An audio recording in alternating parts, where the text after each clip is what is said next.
Alors cette vidéo rapide pour parler de la Russie vs l'Ukraine et de la place de l'Africain dans tout ça. Récemment en Ukraine, je pense que vous avez suivi, il y a une entre guillemets invasion russe si on suit le discours des médias occidentaux pourris. Dans cette marmaille-là, disons que chaque acteur international a un peu pris sa place. Donc d'une part, on a la Russie, alors la grande puissance militaire qui est en train de revendiquer ses acquis entre guillemets, alors de son point de vue et de mon point de vue aussi.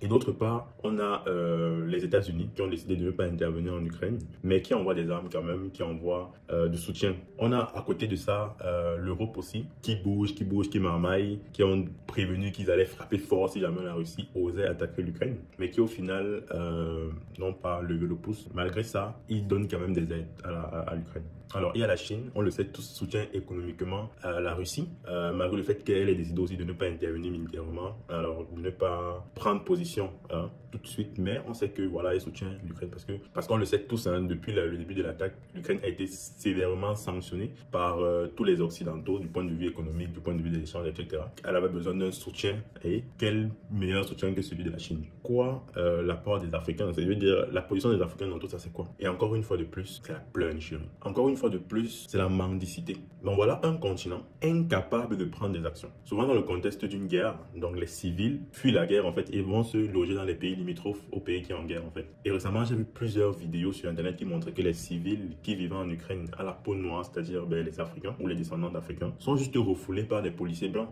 Ils ne sont pas admis dans les bus qui vont les déporter de l'Ukraine et les amener dans les pays limitrophes. Ou alors, arriver à ces pays limitrophes-là, ils n'ont pas accès à ces pays et on préfère donner la priorité aux blancs au détriment des femmes, des enfants noirs. Et c'est extrêmement choquant. Voilà, si tu réfléchis encore une fois avec des émotions, tu vas te dire c'est extrêmement choquant. Surtout quand des actions comme ça viennent des pays qui se disent libres, des pays qui se vantent tout le temps d'être des pays des droits des hommes pour dire que ouais, les hommes sont égaux indépendamment de la couleur de la peau, indépendamment. Bref, c'est extrêmement choquant. Mais ça fait longtemps que je ne crois plus à ce baratin. Ça fait longtemps que je ne crois plus à cette histoire tordue. Donc, moi particulièrement, aujourd'hui, ça ne me choque pas. Par contre, ce qui me choque encore une fois de plus, c'est la victimisation et la pleurnicherie des Africains. C'est-à-dire qu'on a un continent, en fait, qui à chaque fois qu'il fait parler de lui, c'est dans la pleurnicherie. On a eu l'esclavage en Libye. On a eu le Black Lives Matter. Et maintenant, on a ce qui se passe en Ukraine. Moi, je pense que la première fois que j'ai entendu parler d'une injustice d'une ampleur internationale, c'était vraiment l'esclavage en Libye, en fait. Et je me rappelle qu'à ce moment-là, à l'époque, je me suis dit, putain, l'esclavage en Libye, je suis sûr qu'après une dénonciation pareille, il n'y aura plus jamais d'atrocité comme ça fait au noir. Non, mais après, ça a continué, quoi. Après, ça a continué. On a eu le Black Lives Matter.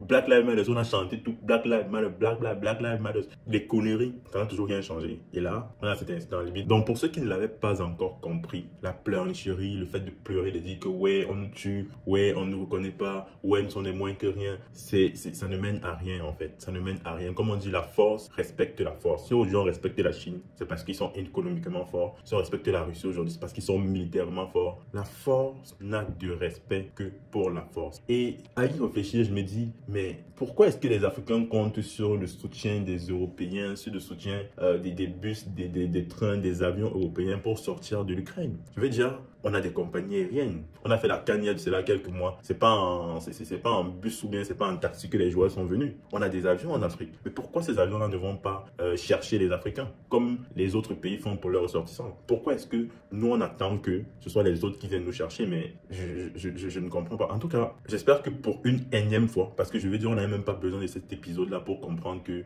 nous Africains, on ne vaut pas grand-chose dans ce monde et qu'on a vraiment intérêt à se battre pour pouvoir sortir de cette situation. On n'avait pas besoin de ça. Moi, je savais déjà. Donc, j'espère que encore une fois, avec cette situation-ci, une énième situation, qui n'avaient pas encore compris, mais qui comprennent en fait, qui comprennent et qu'on se mette au travail. Alors moi, c'est Yvan de la chaîne Yvan de Business. Si tu n'es pas encore abonné sur cette chaîne, abonne-toi. Sur cette chaîne, on parle de business, on parle d'entrepreneuriat. On essaye d'analyser en fait les événements du monde sous le spectre du business, sous le spectre de la richesse et de la prospérité africaine. Allez, je te dis à très bientôt pour la suite.